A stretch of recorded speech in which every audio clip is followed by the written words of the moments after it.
JJK chapter 245 is out, and it's fire, like literal fire. It's insane. So, with two different battles going on and taking place at the same time, we're coming off after what was supposed to be Kenjaku's so-called death. And what I think is Kenjaku is not dead. I believe that he is still alive. I mean, the guy had been planning for thousands of years, and for sure, he had some kind of contingency plan just in case he died. But I guess that's beside the point. This week's chapter was absolutely insane. And to show us that we aim defeating SUKUNA right now. But now, let's get into the chapter review first.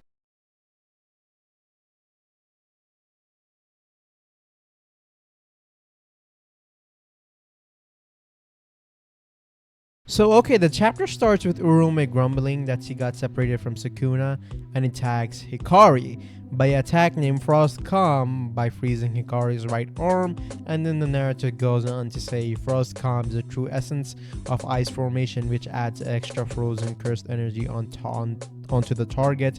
So I guess what Urome does is he pretty much creates ice from nothing, and then on top of the ice that she created, she stacks her own cursed energy on top of it to make it more durable, I guess.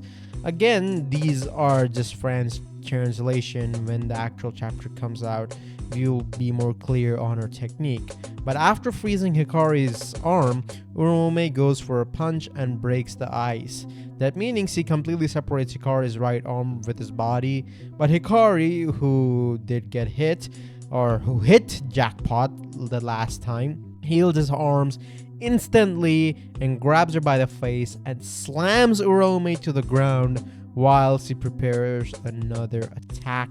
And while Urome is, doing all the shit, she says that Hikari's regeneration is faster than Gojo's and Sukuna's. This is crazy. This is a really crazy feat, as Gojo was able to use reverse curse technique and stay alive in Sukuna's domain, the same domain in which he got hit by thousands or maybe even more slashes in couple of seconds, and his regeneration was faster than that. So Hikari's regeneration being faster than what Gojo did, it just shows when Gojo said that Hikari has the potential to surpass him, he really meant it. He was not joking around, as Hikari without a doubt has the potential to do so. But now, further on to the chapter, Urome goes in for another attack, but Hikari heals it in an instant and kicks Urome, but it seems that she was ready for it. So she freezes his leg, but this one is kind of funny, man, because Hikari completely disregards his shoes and that were frozen by her attack, and then kicks Urome, as she's very surprised by that. And I mean, it's kind of obvious why she would be surprised. Bet you never have met a sorcerer who would be willing to take off his damn shoes in order to attack you in thousands of years. So it kind of makes sense why she's surprised. But then Urome, who has RCT, heals herself and goes into a dialogue of modern sorcerers have the mind of keep being a human. They tell themselves to not break things in order to stay human, while the ability grows inside them, but that human nature is the weakness of fearing loneliness. Now this dialogue is really something, as it really does show Urome's mind, but also sets Sukuna's mindset as well, as they both say the same thing, and that is one should disregard everything and focus on being the strongest without the fear of being alone on the top. And this really shows why Sukuna doesn't care about anything as long as he's in the top of the food chain. Here Urome then continues that Hikari doesn't fear that, he fears being alone, and so since he doesn't fear being alone, Urome regards him as not being a human, as he lacks the quality of being one.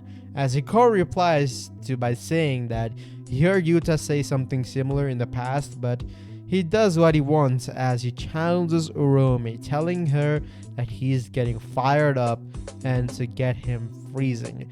And a classic Hikari enjoying the heat of the battle. Can't expect anything less from our boy. And then we cut to the main part of the chapter, which is everyone's waiting for Sukuna's battle with Yuji and Higuruma. Back to their trial, judgment says Yuji is accused of mass murder in Shibuya, but Higuruma defends Yuji by saying the true culprit is Sukuna.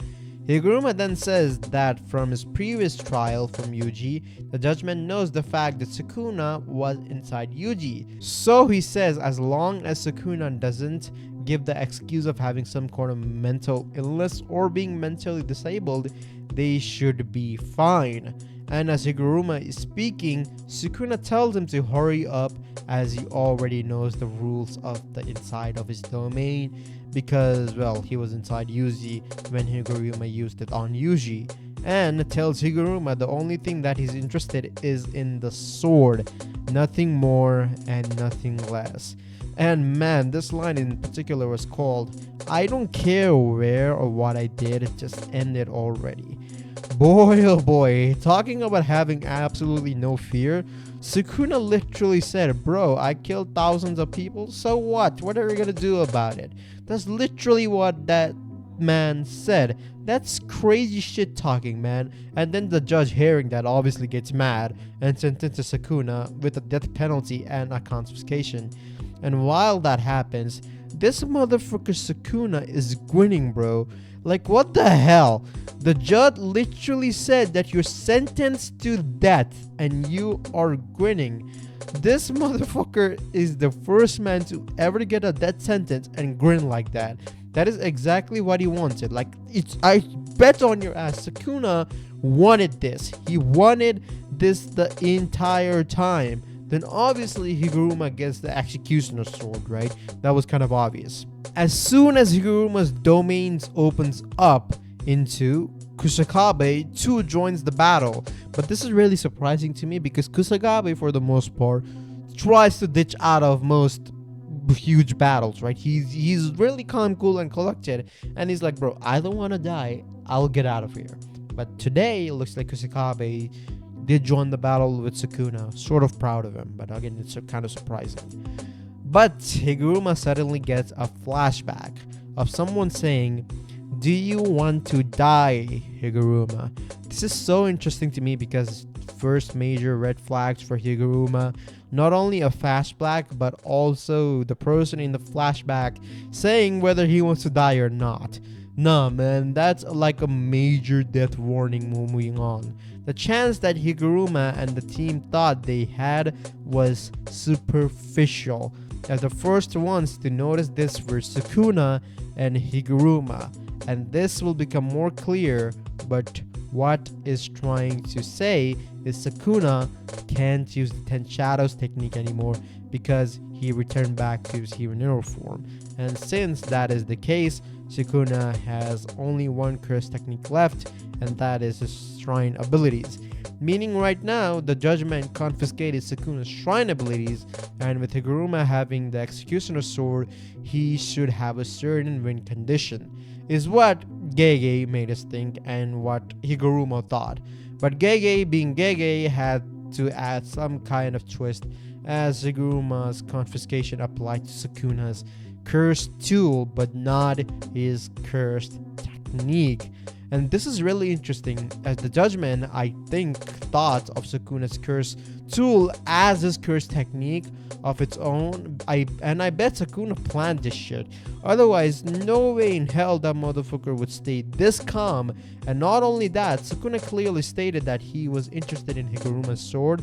So maybe Sukuna wants, and maybe he will take Higuruma's sword and make it his own. Just imagine if that happens, because if it does, and from what direction Gege is going in order to make this situation look as hopeless as possible for our heroes, that might be what he's going for. And finally, Sukuna slashes rain down on the sorcerers. This is where the chapter ends, and there will be no break next week. At least some sort of good news, as there's no break next week, and we won't have to wait too long to see what Kusakabe and Higuruma are doing, or have they survived the slashes down thrown at them, because From the way it looked, the slashes didn't go completely through them, but then again, these slashes were the ones that killed Gojo, and Kusakabe and Higuruma's durability is nowhere near Gojo's unless Sukuna's output is getting weaker somehow. Again, we don't know, and we will have to wait until next week to see what will happen. So guys, what do you think of JJK chapter 245?